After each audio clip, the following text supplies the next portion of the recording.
नमस्कार आप सभी को। हमारे सुशील तोमर, असिस्टेंट प्रोफेसर।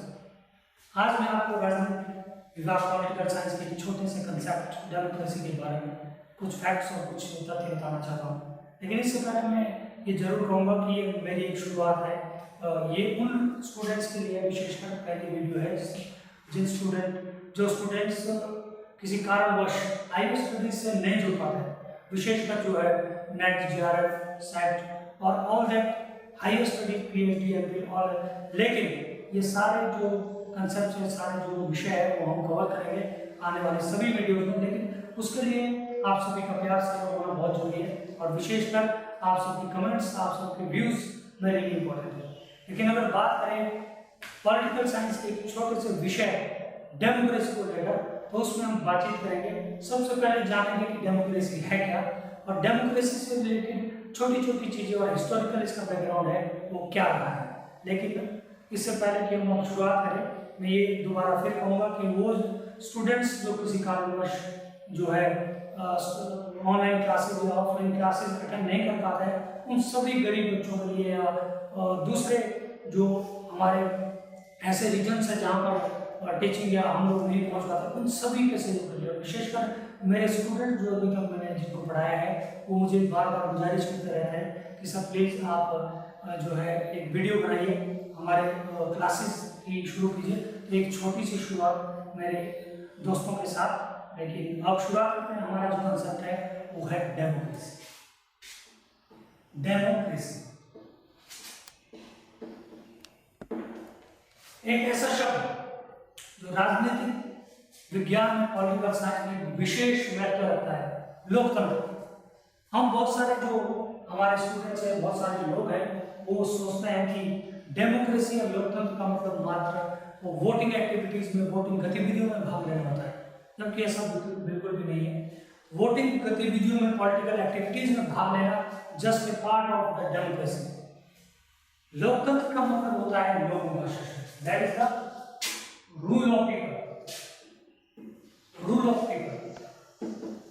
बहुत सारे हमारे जो स्टूडेंट्स हैं वो समझते हैं कि रूल ऑफ पीपल का मतलब लोगों का शासन, लेकिन जब हम उनसे बातचीत करते हैं तो वो समझते हैं कि लोगों का शासन उनको क्लियर करना नहीं आ रहा है कि रिप्रेजेंटेटिव को चुनना ही क्या लोगों का शासन है या अपनी बात को रखना ही लोगों का शासन है, जबकि ऐसा नहीं है। डेमोक्रेसी की शुरुआत डायलॉग्स होती है। लोकतंत्र का मतलब बातचीत, जहां पे कोई किसी भी विषय में बातचीत होती है या आपको फ्रीली आइडिया देने का जो मौका दिया जाता है वो एक लोकतंत्र का पार्ट है। लोकतंत्र की खूबसूरती है, लोकतंत्र मात्र पॉलिटिकल गतिविधियों को ना छोड़कर कैरेक्टर मेकिंग प्रोसेस है। लेकिन अगर मैं यहाँ पे थ्योरी की बात करूँ या पॉलिटिकल विषय में पर्टिकुलर कंसेप्ट को जोड़े, तो रूल ऑफ पीपल, जहाँ पे लोग अपना शासन करते हैं, लेकिन मेजोरिटी ऑफ पीपल जैसे इंडिया है वहाँ पे 121 करोड़ से ऊपर लोग, 130 करोड़ के आसपास पॉपुलेशन हो चुकी है। क्या 121 करोड़ लोग एक साथ अपने ऊपर रूल कर सकते हैं? कदापि नहीं। उसके लिए एक प्रोसेस बनेगी जिसमें रूल ऑफ पीपल को हम दो हिस्सों में डिवाइड करते हैं, that is the role of election. Role of election. Second है रोल ऑफ रिकॉल। रिकॉल, ये दो ऐसे कंसेप्ट है जो डेमोक्रेसी को बहुत खूबसूरती से आपको समझने में जो है हेल्प करेंगे। रूल ऑफ पीपल का मतलब है लोगों के द्वारा जहां पे अपने रिप्रेजेंटेटिव को चुना जाता है, that is called the rule of people. जैसे आप इंडिया में चाहे आप असेंबली में, चाहे आप एमपीज को, चाहे आप अपने स्थानीय डेमोक्रेटिक सेटअप को देखिए, जो एक पंचायती राज है, विश्व का सबसे बड़ा इंडिया में एक सेटअप है, that is the grass root politics. जो आप देखते हैं that is the role of election. मतलब क्या है, रूल ऑफ पीपल में जो है वो जहां पे लोग अपने जो रिप्रेजेंटेटिव को है वो इलेक्ट करते हैं, रिप्रेजेंटेटिव को इलेक्ट करते हैं, नेता को जो है इलेक्ट करते हैं, जो आगे जाकर उन्हीं लोगों में, जैसे 100 लोगों में से एक जो है उन 100 लोगों के बदले में वहां पे प्रेजेंट होकर आपके विचारों को उनके सरकार तक पहुंचाएगा या पॉलिसीज के थ्रू जो है वो सरकार को बताएगा। दूसरा है जो मोस्ट इंपोर्टेंट है, बहुत सारे स्टूडेंट इस पे बात नहीं करते, that is the role of recall. किसी को चुनना कोई बड़ी बात नहीं, that is not a big thing for a democracy. Big thing is is that recall, जहां पे आप किसी रिप्रेजेंटेटिव को बनाने के साथ साथ जो है हटा भी सकते हैं। That is the biggest power of democracy, जहां पे आप अपनी शक्तियों को, कई लोगों को ये संशय रहता है एक बार जो आपके जो एमपी है या एमएलए है या आपके जो प्रधान है या पंचायत स्तर पे जो आपके रिप्रेजेंटेटिव है वो एक बार बन जाते हैं तो आप उनको हटा नहीं सकते। ऐसा कदाचित नहीं है। अगर किसी ग्राम सभा में 2/3 मेजोरिटी के साथ एक प्रस्ताव पारित किया जाए और प्रधान या मेंबर को हटाने के लिए एक प्रस्ताव पारित किया जाए तो अगले ही दिन अगर वो 2/3 मेजोरिटी के साथ पास हो जाता है तो आप उसको हटा सकते हैं। That is the small thing about the democracy, rule of people, जिसको हम बार बार बोलते हैं लोगों का शासन, लेकिन इसको एक्सप्लेन करने के लिए कई स्टूडेंट्स जो है वो डरते हैं। नेक्स्ट है आपका टाइप्स ऑफ गवर्नमेंट। अब देखिए ये समझना हमारे लिए इसलिए जरूरी है क्योंकि हम कई बार बोलते हैं कि कितने लोगों का शासन है, इसलिए टाइप्स ऑफ गवर्नमेंट इसमें हम 3 प्रकार की गवर्नमेंट को बताते हैं। पहला है डेमोक्रेसी, अभी हम इसमें बात करेंगे कि किस तरह से 3 प्रकार की गवर्नमेंट होती है। दूसरा है एरिस्टोक्रेसी, तीसरा है आपका जो है वो मोनार्की। देखिए तीनों जो सिस्टम है वो गवर्नमेंट का हिस्सा है और इनका एक ही उद्देश्य है, वो है राज्य को चलाना, स्टेट के सिस्टम को बेहतर तरीके से ड्राइव कर सके। क्योंकि जितने भी हम आगे पॉलिटिकल साइंस के कंसेप्ट को पढ़ेंगे वो स्टेट के विरुद्ध घूमते हैं। क्योंकि गार्डनर ने एक जगह कहा है कि politics start with the state and ends with the state, इसीलिए राज्य को चलाने की मशीनरी है गवर्नमेंट और उसका एक सिस्टम का हिस्सा है डेमोक्रेसी। अब 3 प्रकार के सिस्टम होते हैं। डेमोक्रेसी यानी the rule of people, rule of many, rule of people. Second है aristocracy, where the rule of some people, and last है monarchy, जिसमें जो है हम ये monarchy, तीसरा rule of one, rule of one। अब बात जैसे डेमोक्रेसी की करेंगे, रूल ऑफ पीपल मतलब जहां बहुत सारे लोगों का शासन होता है, इनडायरेक्ट और डायरेक्ट तरीके से, उसमें हम आगे बात करेंगे। लेकिन दूसरी एरिस्टोक्रेसी एक ऐसा सिस्टम था जो एशियन टाइम में भी था, मेडिवल टाइम में था, जहां पे कुछ लोग जो है पूरे मेजोरिटी के ऊपर रूल करते थे। जैसे अभी अगर हम प्रेजेंट टाइम की बात करें तो स्विट्जरलैंड में एक सिस्टम है जहां पे 7 और 8 लोगों की कमेटी बनती है और हर साल उसका जो मुखिया चेंज किया जाता है, लेकिन पूरे स्विट्जरलैंड के ऊपर 8 लोग रूल करते हैं। दैट इज कॉल्ड एरिस्टोक्रेसी, जहां पे जो है सरकार और जो सिस्टम है वो कुछ लोगों के हाथ में हो जाता है। और last time monarchy, that is the rule of one, जहां पे एक दैट इज द किंग, जो किंग जो है वो सभी शक्तियों को अपने पास, पॉलिटिकल सोशल इकोनॉमिक शक्तियों को अपने हाथ में रखता है। That is called the monarchy. तो 3 प्रकार के सिस्टम को हम जो है वो स्टडी करते हैं गवर्नमेंट। अब नेक्स्ट जो स्टेज है that is called the stages of democracy, stages of democracy.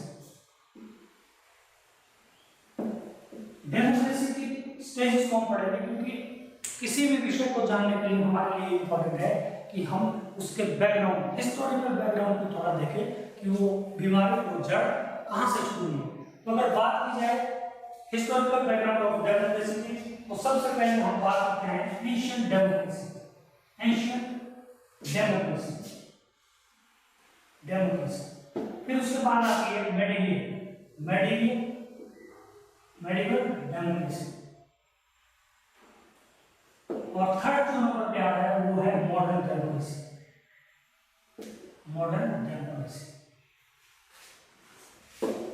ये 3 स्टेजेस को हम डेमोक्रेसी को पढ़ते हैं। अगर बात की जाए एंशिएंट डेमोक्रेसी, देखो इस विश्व में जो गवर्नमेंट ये जो शुरू हुई है, डेमोक्रेटिक सेटअप जो शुरू हुआ वो सबसे पहले एंशिएंट ग्रीक में हुआ। वहां पे जो है वो एक असेंबली बैठती थी और वो लोग अपने रिप्रेजेंटेटिव को अपने हैंड ऊपर करके ये डिसाइड करते थे कि अगला जो हमारा सरकार का मुखिया होगा वो कौन होगा। इसी तरह से, लेकिन उस टाइम जो डेमोक्रेटिक सेटअप था उसमें 2 चीजें बड़ी इंपॉर्टेंट है जो आपको जानना बहुत जरूरी है। फर्स्ट थिंग इज दैट कि उस टाइम जो महिलाओं को असेंबली में बैठने का या वोट देने का या अपने पार्टिसिपेशन का कोई भी अधिकार नहीं था। दूसरा, जो उस टाइम गुलाम या सैनिक होते थे उन्हें भी जो है वो पॉलिटिकल एक्टिविटीज में पार्टिसिपेशन का कोई अधिकार नहीं था। इंपॉर्टेंट क्या था कि जो लोग पूंजीपति थे या जो लोग जिन लोगों के पास भूमि अधिक होती थी, लैंड लॉर्ड्स होते थे, वो उस समय असेंबली के मेंबर्स थे और वही जो है अपने डिसाइड करते थे कि कौन हमारा मुखिया रहेगा। लेकिन at least it was the part of the democratic setup when everyone participate in their electing और appointing their chief, their representative and their main leader. Ancient time में जो है ग्रीक में सबसे पहले जो है हम डेमोक्रेटिक सेटअप को देखते हैं एंशिएंट ग्रीक में, और उसी से चाहे वो प्लेटो है, चाहे वो अरस्तु है, चाहे आपके उसके बाद होने वाले मैकियावेली है, होब्स है, रूसो, सारे ये वहीं से जड़ें शुरुआत होती है। क्योंकि the political Aristotle is the father of democracy, उससे पहले सुकरात ने भी इसको बात की, लेकिन वो जब हम पॉलिटिकल थॉट के ऊपर आएंगे तब हम अलग-अलग थिंकर्स के बारे में डिटेल में पढ़ेंगे। अब बात करते हैं मेडिएवलिज्म में। मेडिएवल जो डेमोक्रेसी थी उसमें कहीं भी डेमोक्रेटिक सेटअप नहीं था। क्यों? क्योंकि जो मेडिएवल हिस्ट्री आई उसमें मैक्सिमम यूरोपियन कंट्रीज या और जगह है, मैक्सिमम जगह मोनार्की और एम्पायर्स के रहे, जहाँ पे बहुत सारे किंग थे, राजा थे, उन्होंने धीरे धीरे जो है वो शक्तियां, पॉलिटिकल, इकोनॉमिक सारी शक्तियां अपने हाथ में ली। कई जगह इसके अलावा हमने देखा कि पादरीज, पॉप्स जो थे या जो चर्च के लीडर्स थे या जो वहाँ पे पुजारी थे, वो अपनी शक्तियों को हाथ में लिया और उन्होंने सिस्टम को अपने अनुसार चलाना शुरू किया। इसीलिए मेडिएवल हिस्ट्री में डेमोक्रेटिक सेटअप को हम कहीं नहीं पढ़ पाते। लेकिन उसके बाद अगर हम मॉडर्न डेमोक्रेसी की बात करें तो उसमें कुछ क्रांति हुई थी, रिवॉल्यूशन हुए थे, चाहे वो 1769 की क्रांति या 1689 की जो इंग्लैंड में हुई थी।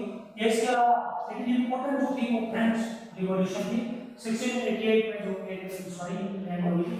1769 में जो क्रांति हुई थी, फ्रेंच रिवॉल्यूशन, वो इंपॉर्टेंट है क्योंकि वहां से जो है डेमोक्रेटिक सेटअप की शुरुआत होती है। क्योंकि फ्रेंच रिवॉल्यूशन से जो कंसेप्ट सामने आया, that is rights, equality and fraternity and liberty, ये तीन वर्ड सामने आए जो किसी भी डेमोक्रेटिक सेटअप का स्ट्रॉन्गेस्ट हिस्सा होता है।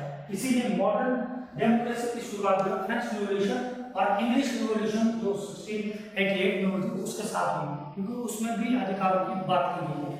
उसके बाद इंडस्ट्रियल रिवॉल्यूशन आ रहा है और आज के दौर में अगर आप लोकतंत्र को देखते हैं तो एक बहुत खूबसूरत रूप में हम उसको पढ़ते हैं। और लोकतंत्र मात्र एक सिस्टम नहीं रहा है, जीने का सलीका। आप प्रेस देख लो, मीडिया देख लो, लोगों के आइडियाज देख लो, सोशल मीडिया देख लो, हर जगह आप डेमोक्रेटिक सेटअप को पाते हैं। इसीलिए ये मोस्ट इंपॉर्टेंट है। अब क्योंकि बहुत सारी छोटी छोटी चीजें हमने डेमोक्रेटिक सेटअप के बारे में पढ़ी है, तो मुझे नहीं लगता कि अभी इसमें से कोई कंसेप्ट छूट गया। लेकिन इसके अलावा मैं आपको थोड़ा सा जो डेमोक्रेसी के कंपोनेंट है उसको शॉर्ट में बता रहा हूँ, कंपोनेंट्स ऑफ डेमोक्रेसी, क्योंकि ये इसलिए इंपॉर्टेंट होता है।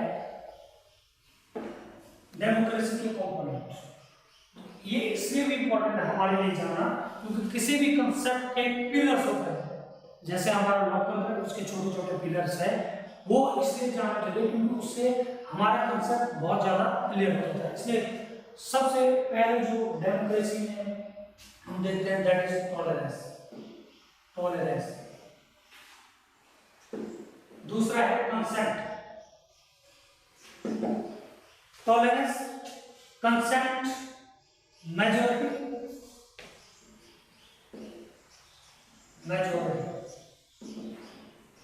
फ्री आइडियाज, फ्री आइडियाज, ये कुछ मुख्य, वैसे तो डेमोक्रेसी के बहुत सारे कंपोनेंट्स हैं, लेकिन most important thing, this force are most important components, तत्व जिसको हम बोलते हैं, वो डेमोक्रेसी में हम देखते हैं सबसे इंपॉर्टेंट है टॉलरेंस। डेमोक्रेसी के लिए सबसे जो महत्वपूर्ण चीज है वो है सहन शक्ति। जब आप किसी विचार को रखते हैं, क्योंकि मैंने आपको जैसे शुरू में ही कहा था कि लोकतंत्र की शुरुआत डायलॉग से होती है, बातचीत से होती है। तो जब आप किसी भी चीज को कहते हैं ना कि अच्छे वक्ता होने के लिए आप अच्छे श्रोता में पहुंचोगे, इसीलिए जब आप किसी चीज पे बातचीत करते हैं तो बोलने से पहले आपको सुनने की टॉलरेंस होनी चाहिए, किसी भी कंसेप्ट में अच्छा और बुराई को एक्सेप्ट करने की जो सहनशीलता है वही डेमोक्रेसी का पहला कंसेप्ट है, पहला कंपोनेंट है। तो कंपोनेंट में टॉलरेंस की बात करूँ मैं, सहनशीलता हर विषय में, कि आप किसी बात पे बातचीत करें, मान लो आपके घर का कोई मुद्दा है, गांव गलियों में मुद्दा है, अगर आप किसी को सामने वाले को उस विषय पे बोलने का अधिकार नहीं दे रहे या उसको बोलने की आजादी नहीं दे रहे, it means the democratic setup is something in the danger. दूसरी चीज है कंसेंट, सहमति।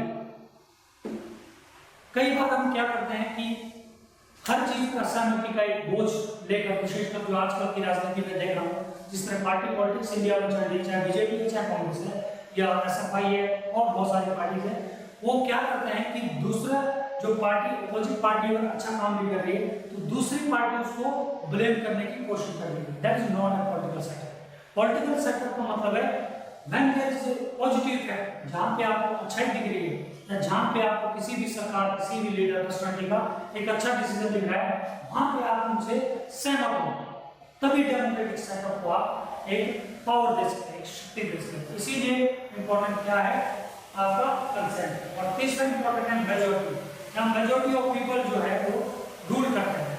मेजॉरिटी ऑफ पीपल का मतलब है अपने में से बहुत सारे लोग ऐसे हैं जो मेजॉरिटी ऑफ पीपल जो चुनते हैं और अपने रिप्रेजेंटेटिव के साथ जुड़े हुए रहते हैं। इसीलिए मेजॉरिटी ऑफ पीपल का कंसेंट होना बहुत जरूरी है। लास्ट है free idea, free flow of idea. सबसे इंपॉर्टेंट थिंग है डेमोक्रेसी में कि आपको बोलने का अधिकार है, लिबर्टी है, और अपने आइडियाज को रखने का अधिकार है। जैसे आजकल आप देख रहे हैं सोशल मीडिया पे, मीडिया के थ्रू या आपके पत्रचार के थ्रू आप अपने सारे आइडियाज को लोगों तक पहुंचाना चाहते हैं, और इसीलिए यूट्यूब भी आपका एक अच्छा माध्यम है। तो अपने कंसेप्ट को मैं यहीं पे समाप्त करता हूँ। मुझे जरूर कमेंट बॉक्स में कमेंट करें और मेरे को नए नए आइडियाज दें, और जो मेरी कमियां हैं, कुछ लगता है नई चीज ऐड करनी चाहिए वो भी ऐड करें मेरे आइडिया। Thank you.